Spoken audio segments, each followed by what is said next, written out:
Hello and welcome to Memoirs of Successful Women. I'm Annie Gibbins, founder and CEO of Women's Biz Global, and I invite you to kick off your heels, get comfortable, and be ready to receive the golden nuggets that are shared as you listen in to candid conversations I have with fascinating women from around the globe. Business leaders, entrepreneurs, humanitarians, athletes, and a whole lot of regular people. They will keep you riveted as they let their guard down and open up on aspects of their business and life journey, how they measure success and what they have learned along the way. My intent is that our conversations will inspire you to embrace opportunities and possibilities beyond the limits of your imagination, because I know that this is where we reclaim our power. I want you to reclaim your power, your strength and vulnerability, to stand in your truth and propel yourself towards the life that you dream to live.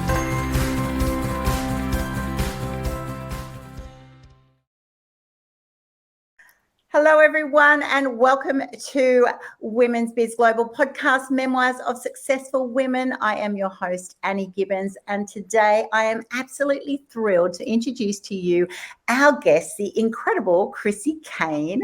She hails from Britain. She's not only just a professional singer, but she's also a seasoned performance coach with an impressive track record spanning over 45 years in the entertainment industry. Chrissy's story is nothing short of remarkable. She's been signed to 3 international recording companies in far-flung places like South Africa, Italy, and America, carving out a long and incredibly successful career that's showing no signs of slowing down. So what's more, she's added a new dimension to her already impressive portfolio by coaching highly qualified professionals from various fields, including doctors, authors, speakers, and more, helping them conquer their stage fright and performance anxiety.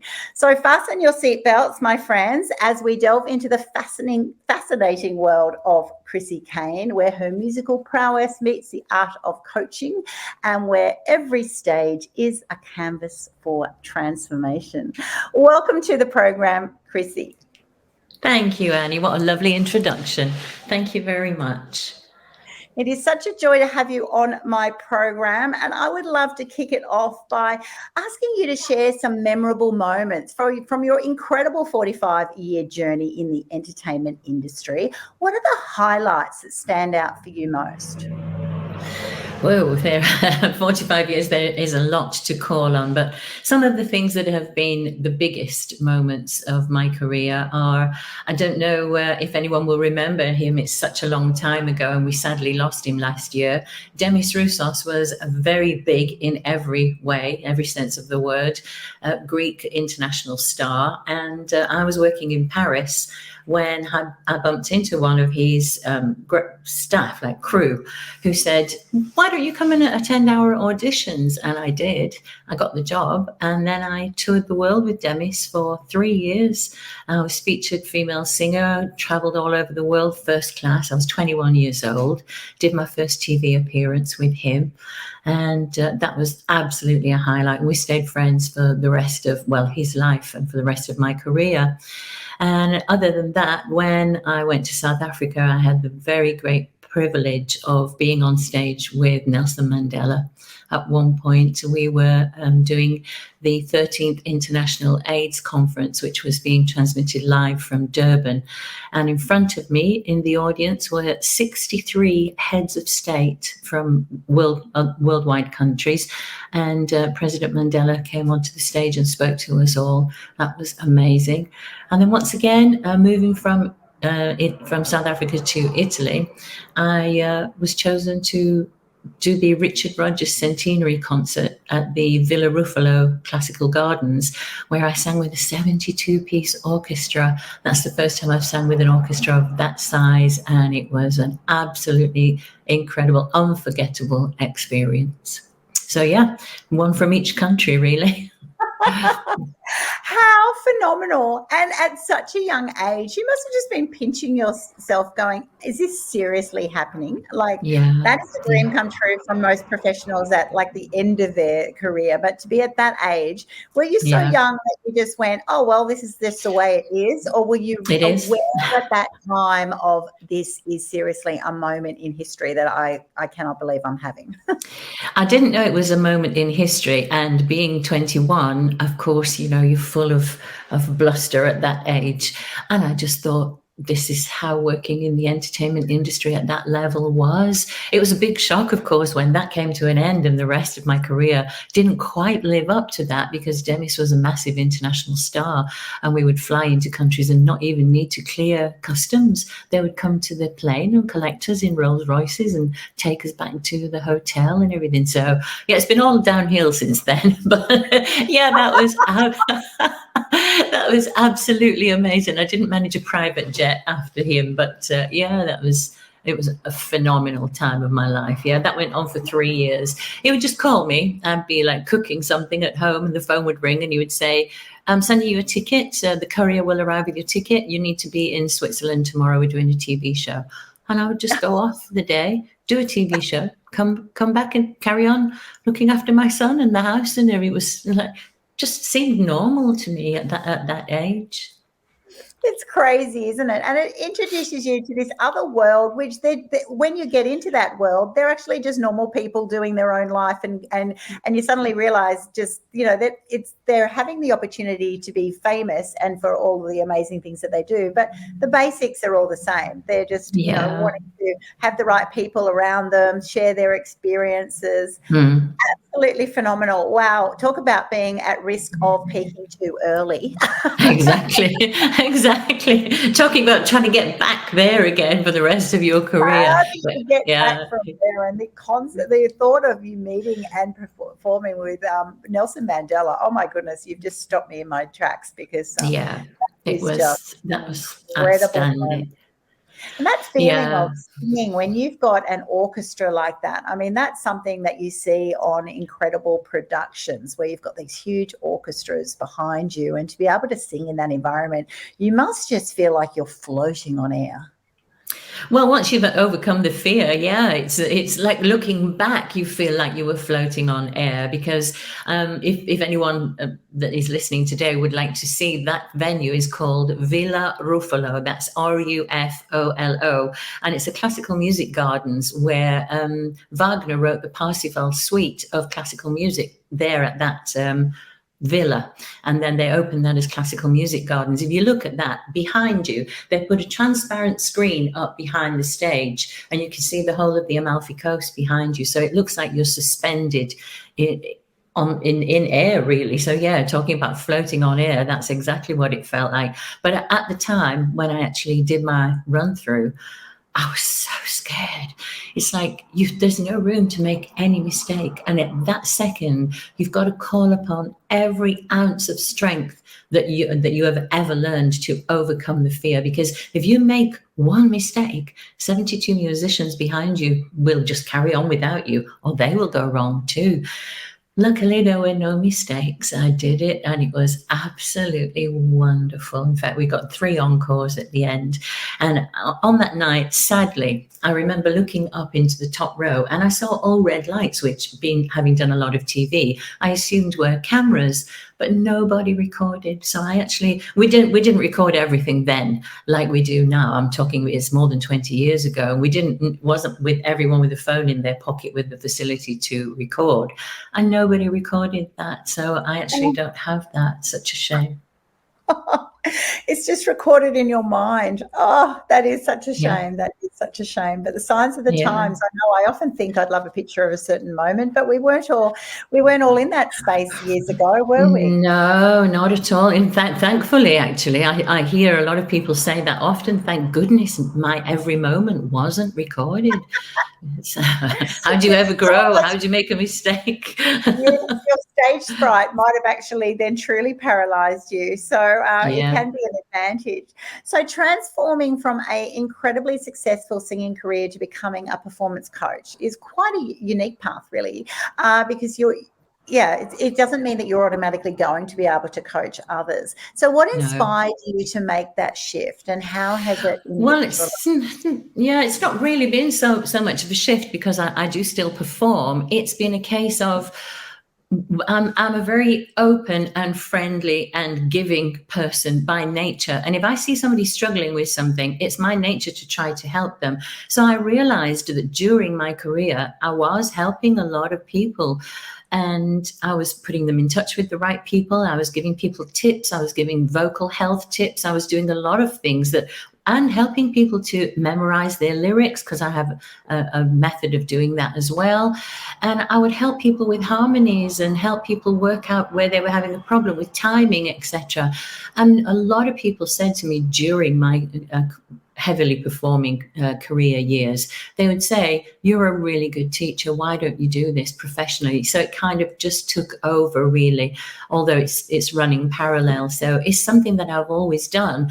And I've actually decided to make this into a business now, because, of course, at my age, I do perform less. I'm very much more in control of what I do. I don't have to just take everything, and even things that you don't like, you do sometimes. I've got to the stage where I don't do that anymore. I'm a bit more choosy, and it's meant that I can work with other people and expand my scope of what as well, because some of the people that are coming to me are not from the entertainment industry.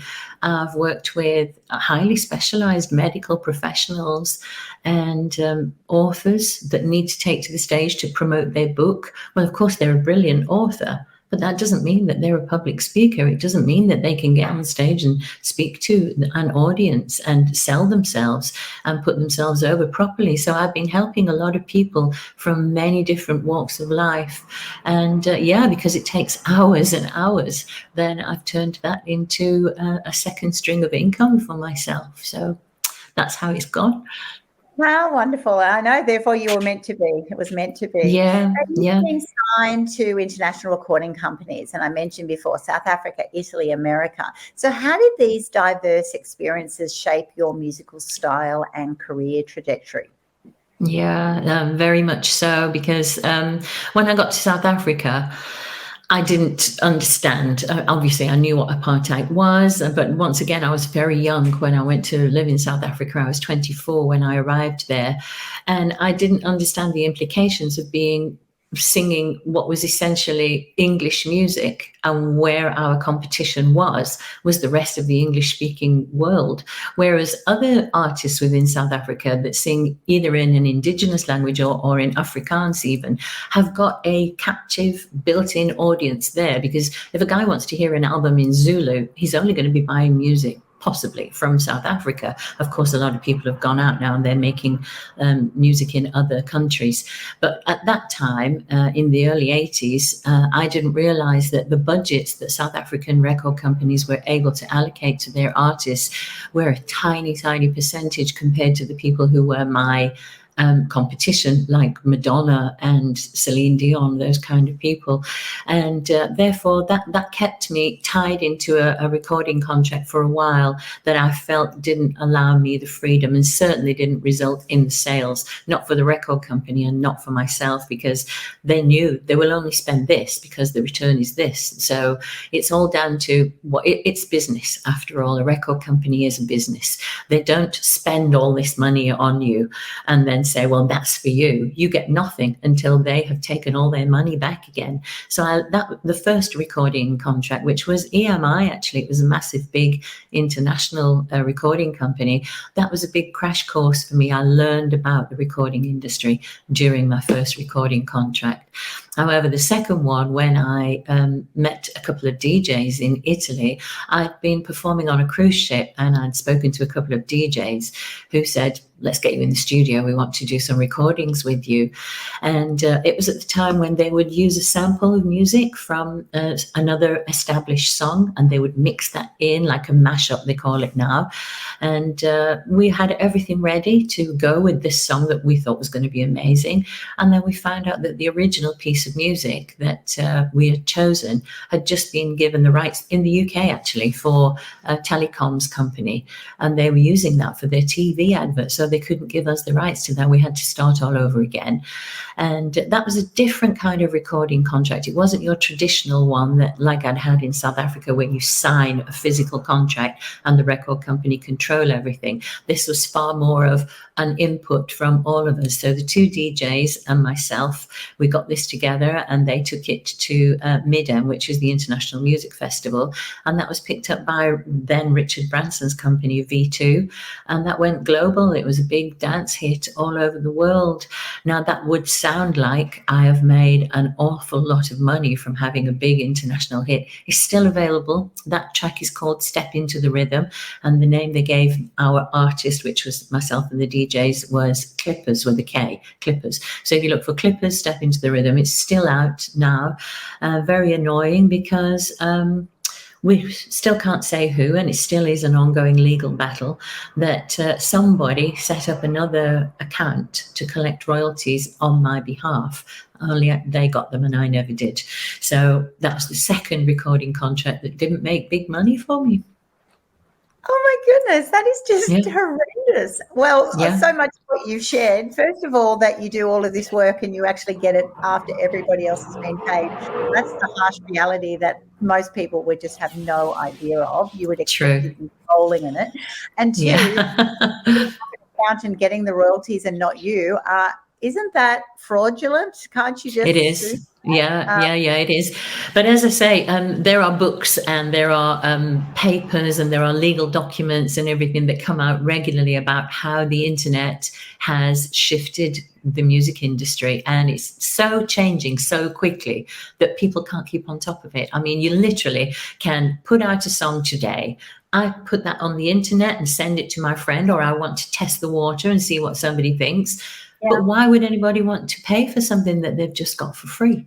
So it's like, imagine if I was a car manufacturer, for example, and I made my vehicle and I popped it outside on my forecourt and I said, come and drive my car and everything. And everybody just drove off with them. And I had to keep putting another one out there for somebody to try. It's the same. It's theft. But yes, it's so big, so massive and so international that they can't keep on top of it. And it's not only me, it's happening to millions of artists all over the world. Yeah. Such an eye-opener. Let's change tack. Coaching highly qualified professionals from various sectors. You mentioned before, you've got doctors and authors and speakers and people who need to overcome stage fright and performance anxiety. It must be a really fascinating world. So can you tell us more about your coaching approach and what you find the most rewarding thing about this kind of work? Well, definitely to go backwards, the most rewarding is when you have prepared something with someone for a specific event, like let's say an interview, and then they come back to you and say, thank you so much, I got the job. I mean, that is just awesome, because I was working with a lovely lady, and her first language isn't English, but she's working in the UK, and she was going for a very highly qualified position within a hospital. She was going to be the cardiac specialist, but registrar of the hospital. So she needed to be able to sit in front of a panel of English-speaking people who would be firing questions at her, and she needed to present herself, and she's not speaking her own language. So she literally needed to put herself over, and she said she clams up because she's very lucky that she looks way younger than she actually is. And she said that's actually a bit of a downside for her, because people tend not to trust her because they think she isn't as qualified as she actually is. Yeah. So you've first got to work on building up someone's positioning so that they trust themselves to be able to do and deliver all this that they need to say about themselves. It's difficult for a lot of people to speak well about themselves. We kind of cringe a little bit when people speak well about us and say, "Oh, thank you," but really, we have to be able to say, "Yes, I did do that. Thank you. I've worked very hard." So first of all, it's working on someone's self-esteem, and then it's building their confidence, and then it's repetition. tell me what you're going to say. And when she starts, it's teaching someone not to take those breaks that make you look completely unprepared. Those are the biggest things I would say to anyone. So it's repetition, and then looking back and critiquing what you have done, and me being able to give my input in a way that's not criticizing, but it's drawing out a better performance for you to deliver a better performance when you get there. And that's what I've done with her. She got the job. That's amazing. Other people that I've spoken to who have written books, brilliant author, wonderful story of overcoming adversity in her life. But when she gets on the stage, I can see the thought process that she goes up into her own head. In fact, I even see it with the eyes are the window to the soul. And when you're speaking and you're able to express and you make a connection, I know then that you're speaking to me. But when I see people flickering the eyes around, I know they're searching for something then. Be a bit more concentrated in what you are delivering. Don't be fragmented. Speak about one thing at a time. When you finish that subject, close it and move on to the next. Because whilst you are searching for something to say and wanting something to say all the time, it becomes very fragmented. So it's deep. It's kind of psychology as well as coaching. And then we move on to performance. Oh, what a joy to watch that progress as well. And I've got to say, people used to say to me, practice makes perfect, and I used to go, no, it doesn't. It makes permanent. You permanently practice. True. So therefore, you want to know, is that permanence where you're wanting to be? So one, you need to practice. It doesn't happen overnight. And then two, when you're practicing, it's so wonderful to have a coach who actually then helps you while you're practicing refine, so that practice does make perfect. You can actually turn up. I just smile when I see them. And they have been like, and then towards the end of the course, I actually see them delivering and everything. I just smile because I just think, there you are. And give them a round of applause sometimes and say, that's the one. Do that. You nailed it. Keep doing that. Yeah. So in this ever-changing entertainment industry, which is changing so rapidly all the time, what advice do you then give to aspiring artists looking to navigate their way to success? Because it's a different journey, right? It's a different path. Given your past experience and your success, and then also adapting that to a future journey, it's a real challenge. Yeah, it is. I've had to try to stay ahead of everything. And luckily for me, my daughter is 30 now, and she followed me into the entertainment industry. In fact, from 2 years old, she actually said to me, Mummy, I want to do what you do. I want to be a dancer that sings. I said, no, darling, you need to be a singer that dances, because that gives you a longer career. And that's exactly what she is. And she's very, very successful. And having her helps me, because although she learned a lot from me, I also take a lot from her, because I see what the differences are, how she negotiates things now. It's not the way that I used to do things. So I've got a little bit of insider knowledge that I'm very, very proud and pleased to have with my daughter. And I try to stay abreast of things by being relevant with what's happening in our industry from a legal standpoint as well, in so much as I've just become a representative for Equity, which is our British Actors Equity Union, because actors and entertainers, there's a variety branch of the actors which covers singers, dancers, magicians, that kind of thing, in with classical acting, which is what Equity was really originally built for, that purpose. They now are having to accept that a lot of people are not classically trained, and that the big stars are the ones that can make a video in their bedroom. Look what we are doing today. Who would have imagined a few years ago that we would have this capability? You would have had to have gone to a studio and recorded and edited and sent this to me, and I would have answered and sent back to you. So technology has changed everything, and it means that a kid making videos in his bedroom can literally become an overnight sensation, and they do all the time. Now, what that does in some respect is it lessens the professionalism, because people are starting to do things for free that they should have been paid for. And it also means that employers expect that they can find people who will work without compensation. So there's a big to do at the moment about the use of AI, because obviously script writers, in fact in America, they've been on strike recently because of the use of AI, because you can just ask a couple of questions, pop that in, and a script will come back up. So that's taking work away from people who have trained. I know we need to incorporate technology, but there must be some legislation. And so I'm standing for counsel for equity as well, because I need to look at that side. From my own point of view, just what happened to me and how I was robbed of all my royalties makes me very, very aware of how people can exploit what you do. And if you don't have everything, all the I's dotted and all the T's crossed, you can end up making no money, while somebody who didn't do any of the work makes a lot of money. And that's just unfair, unacceptable. It's completely unacceptable, definitely unfair, and we need to be really acutely aware of all of those, the behind the scenes things, your infrastructure of your company, what you're signing for, where potential breaches are. There's huge amounts of risk there, which you've obviously personally suffered the consequences of, and I'm sure it happens all the time, and particularly for artists as well, because often they're the people who are the creative ones. They're hoping the business side of things just works itself out because they're so focused on their art, and that can even make it an increased risk.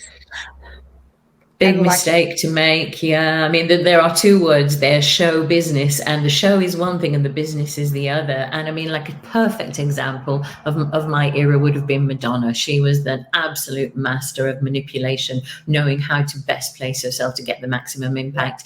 Beyonce, Jay-Z, all of these people. And yet, sadly, we hear stories every day about people who feel that they weren't paid properly for what they have done every day. Incredible. So it's you need to be a jack of all trades, and you need to be really good at all of those trades. It's not just getting on. Sometimes the very last thing I had to think about was what my performance would be like. I knew that was there. I knew there was no problem with that. And switch on, the lights on, and the voice is there. Thank you, Lord. And that's how it's been. But the business side of things, sourcing the clients, because I have my own production company for years, sourcing the clients, invoicing, coming in on their budget, giving them something that they want, and it's all, and then getting your money at the end. Sometimes you would do all of this and not having been paid until they had sold the tickets, and then bring the money in and everything. I remember one night in Italy, literally waiting at the side of the stage because the promoter wouldn't let me go up and sing until we'd had all the money for the evening. Because once you've done the performance, there's nothing to repossess. You can't go and take it back like a vehicle or something. You've done it. Then if somebody doesn't pay you, you're not getting paid. And that's how it is. So there's such a lot to learn and to know. But moving into the other areas with the other people who are outside of entertainment has also been an eye-opener, because I've learned a lot. I've learned a lot about the process of doing things that are completely outside my area. In fact, I'm just writing my first book of children's stories, which are in rhyming form, speaking to the lady that is the author. I may even self-publish. I know that's an area of expertise for you as well, Annie. I might speak to you about that. And I want to make them available both as a book that you can read and as downloads. Who would have thought that we would have that kind of technology available to us, so that children can read the book and listen to me speaking it for them with all the voices of the characters and see the characters there, not just something to listen to. So that's where the two things are going to work really well together. So just need a publisher for that now and get that out. Well, you've come to the right place, because I am a publisher. Yeah, I read that about you. Yeah. We would be very happy to look after you there. So what's the future then? So for Chrissy Caine, you're now going to become an author, and you are still still dabbling in your singing, plus coaching others. Yeah. What else is in your horizon? Well, I think I've got a lot of things that I would have liked to have done if I'd had another life. I think I love property developing. That's my big passion, taking an old rundown property and bringing that back to life. And it can be very rewarding. I love seeing it restored again and it looking the way it should. Of course, that's all up in the air because of the interest rates, and people are not finding that they can get loans, etc. at the moment, until our worldwide governments sort out this financial crisis that we seem to be having following COVID. So yeah, I'll carry on doing a little bit more of that. I'm actually in the UK at the moment. In this house I'm speaking to you from today is my daughter's home, and I have a home a little bit further north outside of London, but my main home now is with my partner on the Amalfi Coast. Alessandro is a classical guitarist and singer himself, but he also owns a beautiful restaurant that looks over the sea, and I spend a lot of my time there, and I can do my coaching from anywhere, wherever I can switch my laptop on now. I can do my coaching, and we do perform together. Unfortunately, with a coastal place, it closes at a certain time of the year, but that gives us a little bit more free time to do what we want, so it works very well. So I will be traveling, doing what I love, visiting family here, visiting family back in Italy, speaking and making new contacts, writing. We're still writing songs, and we work with several other artists as well. We might go to Northern Europe to work with one of the artists that we've been producing for over the last few years. And actually he was sending us his songs in kind of poem form, and we turn them into songs for him. They're very folky. It's Norway that he comes from, so it's a fishing town and that kind of music, like folky music. And he would like us to go out there, the musicians that have been used on the studio album, to go and perform those in a live setting. So we might end up going to Norway this winter. So yeah, lots and lots on the horizon, always busy and always looking to expand. It's an exciting stage of life when you can actually get that balance and to be able to travel more, have the flexibility, to be able to work on your laptop like I do. It is a great blessing, and we really appreciate it. It just gives you so much flexibility, and very, very rewarding. It's still great to still get out and do some gigs as well as coaching others.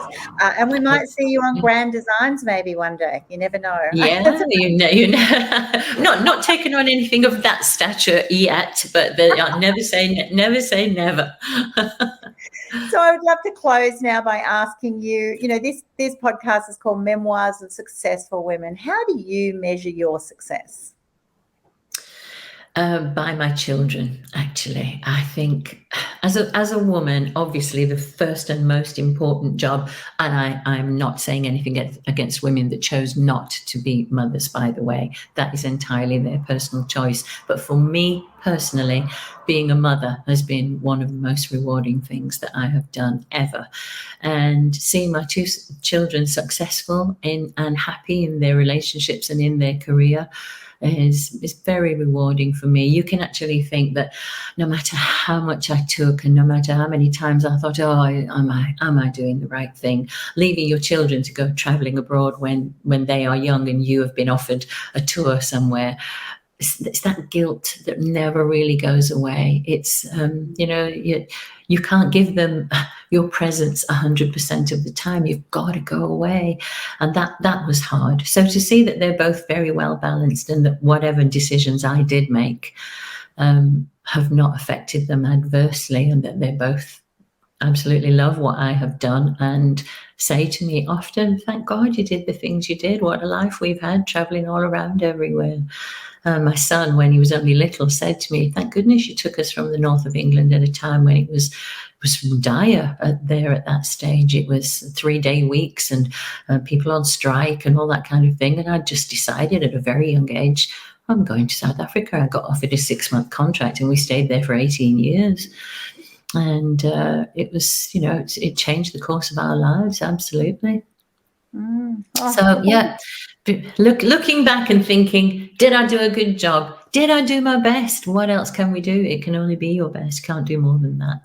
Exactly. And we all make the best decisions at the time. That's what we made them, and we can always look back in retrospect, and there's choices that we make for all of us in the way we use our time and money, energy, resources, all of that. And I think you should be very, very proud of yourself. Congratulations on an outstanding career journey and being the woman that you are, and lovely mum. You should be very, very proud. Thank you for sharing on Memoirs of Successful Women today. Thank you for having me, Annie. It's been a big pleasure. Thanks so much for tuning in to this episode of Memoirs of Successful Women. I'm Annie Gibbins, founder and CEO of Women's Biz Global. And if you would like to fast track your future success, hop on over to womensbizglobal.com. find out about all things women's biz, and most importantly, take the opportunity to have a free trial of Women's Biz Tribe. I look forward to seeing you online very soon. Until next episode, bye for now.